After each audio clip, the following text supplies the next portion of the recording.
I am Kemeni Amano, and you're welcome to The Square. I apologize for that. We'll see more of that video in a bit. But right now, let's talk to Rais Nubai. He's National Coordinator and Chairperson of the Socialist Youth Movement chapter at VSA University. Rais, you're welcome to The Square. Thanks for having me. Indeed. We could consider this an annual event at this point. Help us understand the nature of the demands being made by students.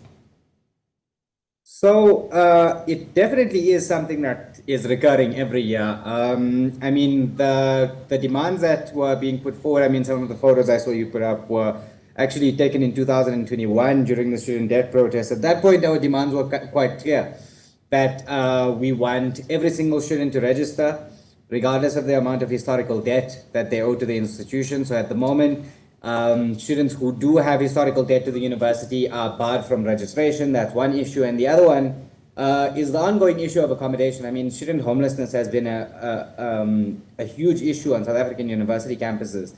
And that has just been made worse by the state now cutting NSFAS funding this year for accommodation. And so we have a huge homelessness crisis and we have a registration crisis.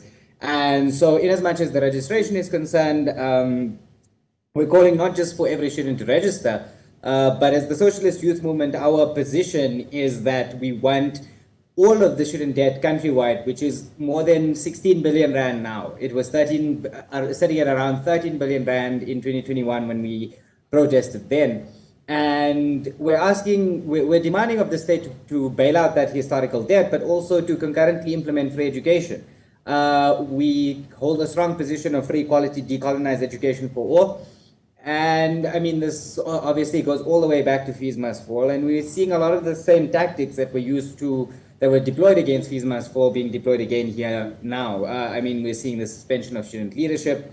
We had a huge mobilization of the police onto our campus last week, Friday. And I mean, it's not just vets. I think that's very yeah, and I want us to look at that it's not just this, but right now, talk to us about how this demands you're making could change students' life and give them a better chance at life, essentially. So, I mean, the first demand, if we take into account registration, I mean, this is just to, the way this affects the students who are unable currently to register is that they will be able to be readmitted to the system. And so that's a very concrete way in which those students are affected by it, because they're currently excluded from the system on account of financial financial reasons. And so that issue affects every single one of the students that has been financially excluded. But also, I mean, the homelessness issue is also an issue that is directly affecting students not just at Wits but across the country. And so having that demand met of the state abolishing this cap on the NSFAS accommodation and increasing the funding so that it allows for students to afford accommodation is something that obviously is an immediate material demand made that we're making, because it affects the immediate material conditions of students on campus. And I mean, another issue that is worth bringing up is student hunger. There's a massive crisis of student hunger on South African campuses. There are thousands of students without food at Wits, for example. At the University of the Free State, they found that more than half of students were in situations of food insecurity. And so we have thousands of students going to bed hungry, staying hungry through the day. And I mean, this is just one of many compounding issues inside of the higher education system, which is in a state of crisis nationally. I see. Rais, 2 years ago, you said students must be freed from the shackles of debt. In fact, you considered, as you said right now, this problem a national one. Why do you think that students have continuously made these demands on the government, made these demands on their schools, but it still exists? This problem is still there and has not been attended to. So, I mean, historically, if we look at the leadership of the student movement in crucial moments, I mean, during Fees Must Fall, for example, we've had this contradiction that has always plagued our student politics of the ANC, the ruling party's youth wing, marching on the ANC, the ruling party. And so that contradiction in our politics has collapsed us on many fronts. And ultimately, I mean, this is something that we should take to the state.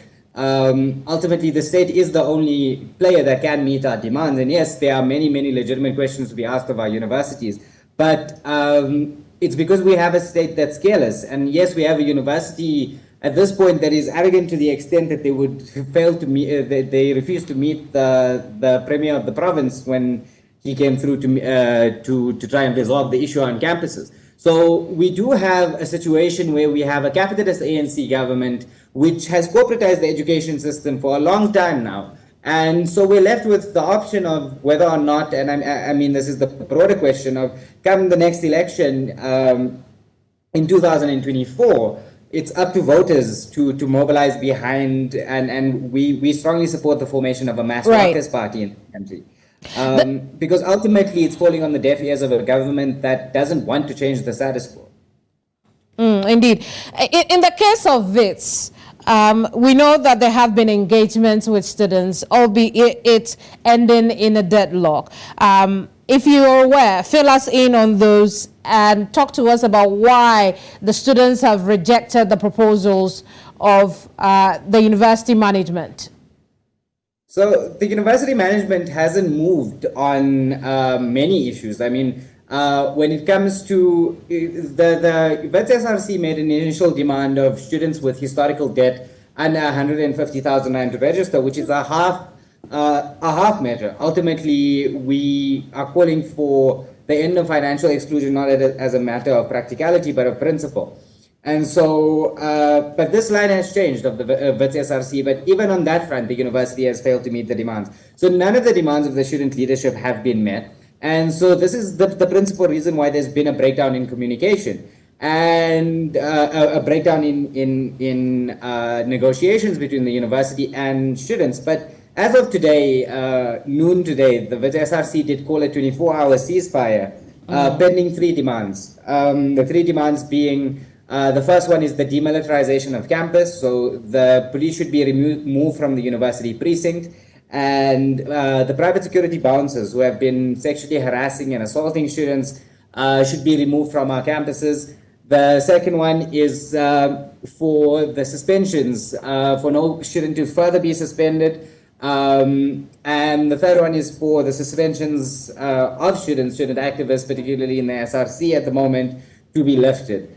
So pending the meeting of those demands, we'll see whether or not the SRC calls for a shutdown again. But as it stands at the moment at Wits University, the SRC has called a 24-hour ceasefire. Very well. We'll take a pause on our conversation. Our correspondent, Diane Hawker, spoke with the university spokesperson, Shirona Patel, about the situation. Let's take a listen and then we'll come back to our chatteries.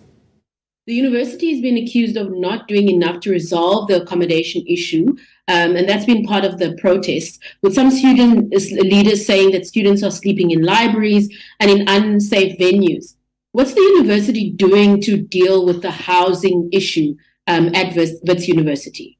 We had a shortfall of, I think it was about a few hundred students who needed emergency accommodation. These are students who came from far. These are students who have been, trying to find a space on campus to sleep while they get registered, etc. What we did is we found, we secured 500 beds for emergency accommodation from our private service providers. And so that's one way in which we've dealt with that. The second way is that we used to have a cap of 10,000 Rand upfront payment for residences at Wits University. We've now waived that fee. That means that anyone who needs accommodation at Wits and who qualifies for it, is a registered student, etc., will be able to do so without paying that 10,000 upfront fee. The third thing we've done is now the National Students Financial Aid Scheme. They put a cap on the funding of accommodation for this year. So they're only giving 45,000 Rand to students who are registered and who are on NSFAS. Now, that doesn't cover the cost of accommodation in Johannesburg. We know in the heart of the city here, accommodation is quite expensive. And this was a NSFAS policy. what we've done is worked with our private service providers.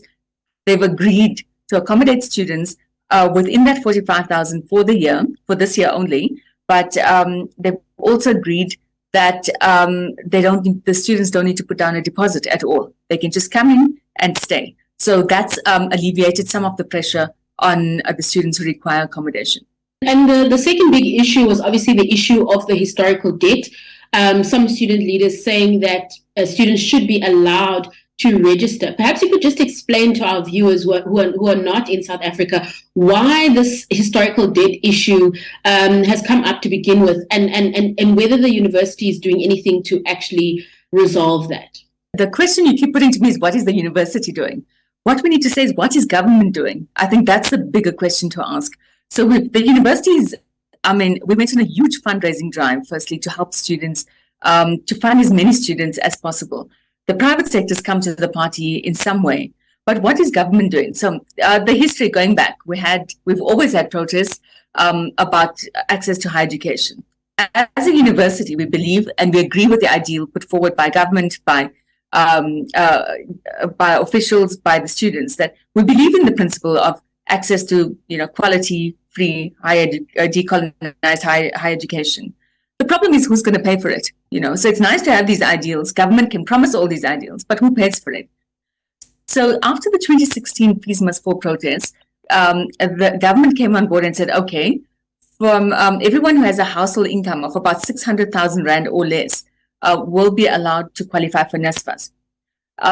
That doesn't help us with our missing middle problem. And that's still the problem we have, especially at universities like WITS or UCT, some of the, formerly historically white kind of universities, but also universities where we have many students of all races, colors coming from the middle class.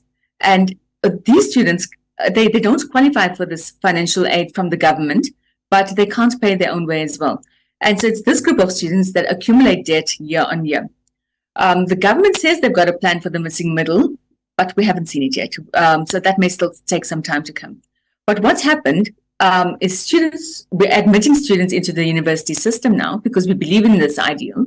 But we've got debts owing to the university of 1.1 billion Rand, as we see today. If we take in more students, we can take in as many students as we like. Our costs will increase, but then we'll use all the funding we've got.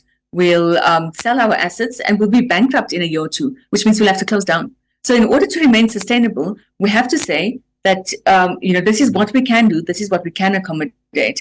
And this is a conversation we need to take to government, and we must have at the national level. If government says, oh, yes, instead of bailing out our state-owned enterprises that often, if they took some of that money, invested it into education, we wouldn't have this problem. But they need to prioritize education. With the current protest, is the university in conversation with government? Is government helping in any way? So we're working with the National Students Financial Aid Scheme now to try to get them to reverse this policy around accommodation and to find a plan for the missing middle. They're telling us it'll take time. So yes, we're talking all the time, but we actually need the policies and we need the funding. And we're hoping that will come sooner rather than later. Ourselves, so if I give you some figures for this year, we've got 37,500 students. Of those, about 26,000 are on financial aid, scholarships or bursaries. From WITS's funds itself, we put for scholarships and bursaries 150 million Rand, just for people who are doing well and excelling well. And then we also created something called the Hardship Fund. Now this Hardship Fund, the criteria is slightly different from your academic requirements only. It looks at your circumstances, your socioeconomic circumstances, and that's been used to help students who come from difficult socioeconomic backgrounds. It helps to pay off their debt if they owe 50,000 Rand or less, and it helps them to secure emergency accommodation. So that's what the Hardship Fund does. Over and above that, we've got another 12 million Rand, 6 million raised by the students, 6 million which we've raised, and that's also to help students.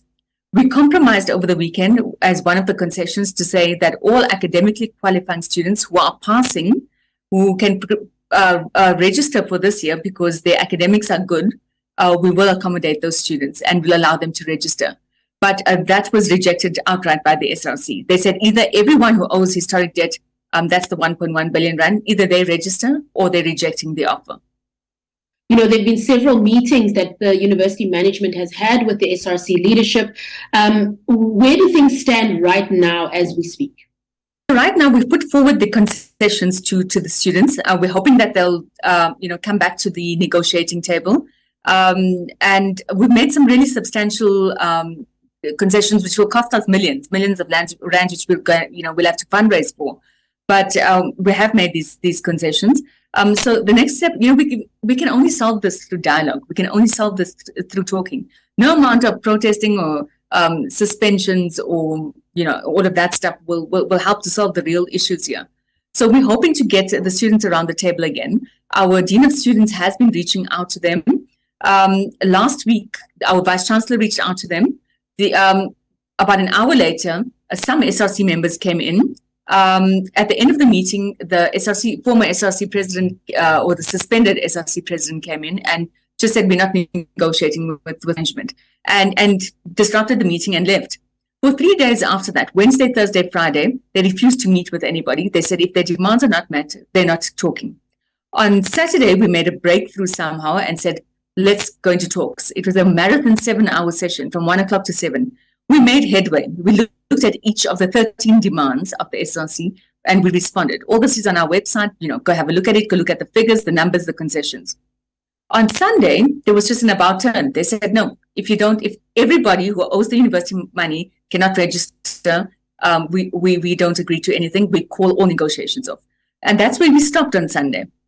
We've been trying to engage. We've reached out to our Dean of Students, but they haven't been willing to come to the table yet. We will continue to do so. We did have the Premier of the province come in 2 days ago to say that he's willing to mediate between the parties. So he's met with the SRC and the students, student leaders, and he was meant to meet with the management yesterday. Unfortunately, he got caught up in some of his other business. We had some other issues going on in the country here, but they have agreed to meet up as soon as possible, and then hopefully we'll get some mediation going. Where does this leave classes at the university with these conversations having deadlocked? We've got about the core group that are protesting are no more than 80 students, right? So you'll have onlookers, you'll have people who come to a meeting, but the core group are between 50 and 80, and they're getting smaller each day. So that's the first. The second is the rest of the students. We've got 36,000 or 37,000 other students who need to be in class. We've taken some of the large classes online, and we've switched to a multimodal format, which means that those classes that can take place online, they continue, so they're not disrupted. And but other things like laboratory experiments and studio work are still happening in person. So we are in a multimodal kind of framework. The 80 students it's easier to manage when because most things are kind of online for now. It's not ideal. It's not what we want. We largely are contact teaching university, but for now, at least the academic programs continue. We're already in the third week of the academic program. We've got 3 more weeks left for this term. And that's why we're appealing to the student leaders, even for themselves, to go back to class for them. So the universities continue with classes. You're still here on Village Square Africa, and my name is Kemini Amano. Still with us is Raiz Nubai, who is the National Coordinator and Chairperson of the Socialist Youth Movement Chapter at VSA University. Thank you so much, Raiz, for your patience. You had Shirona there. I'd like to hear what your thoughts are on some of the responses she gave to our correspondent, Diane Hawker. So, I mean, in one breath, the university would say, we're willing to negotiate with students, but we've seen multiple displays of bad faith by the university when it comes to negotiations. But also, this argument being put forward by the university that if it were to register all of the students, it would have to sell its assets and it would go bankrupt and so on. Just to put this into perspective, though, like where this university does spend its money. Last year, on the order of 100 million rand was spent on marketing. Every year, it's around 50 million rand. Last year was the centenary year. And so the university is able to expend significant amounts of money when it deems something to be important enough. And the idea that every student must register regardless of historical debt is not a ridiculous demand. And so they are casting it as if this demand, I mean, they are saying things like, ultimately it stops with the state, but we've repeatedly asked the university to appeal to the state to bail out student debt, and they haven't. So there hasn't been a serious attempt by the university, which we agree in and of itself cannot bail out the student debt, to pressure the state to do so. And it's because when dealing with student leadership, there's been a continuous arrogance from the university. And I mean, we're in the situation where the university is engaging with the SRC, or is failing to engage with the SRC, and every other structure, so like us as the the Socialist Youth Movement, the EFF Student Command as well on campus, other political parties, when we are trying to engage with the university, we are being told to go through the SRC. And at the same time, this university is then suspending 6 members of that SRC. And I mean, Shirona said that these things won't be solved with suspensions, and yet this is the same tactic that they're using. And So, I mean, what's going to happen? What's going to happen when the conditions of the 24-hour ceasefire are not met? So, I mean, this ceasefire was called by the SRC. They were asked this question themselves. And so, I mean, in as much as the answer they gave this morning is that there will be consultation with students on the ground subsequent to the ceasefire being, if the demands aren't met. But again, those demands weren't really addressed by Shirona. And the particular one is the demilitarization of campus. She spoke to the suspensions, but not to, I mean, the fact that the university is expending energy into suspending student leadership instead of trying to, I mean, they have said now that they'll accept mediation from the premier, but we do see the same efforts. I mean, if the university wants to negotiate in good faith, then it needs to lift the suspensions of the SRC members who it will be negotiating. Very well. So, Raiz, we'll leave it here for now. Thank you so much for your company on the program, and we wish the students all the best. Thank you.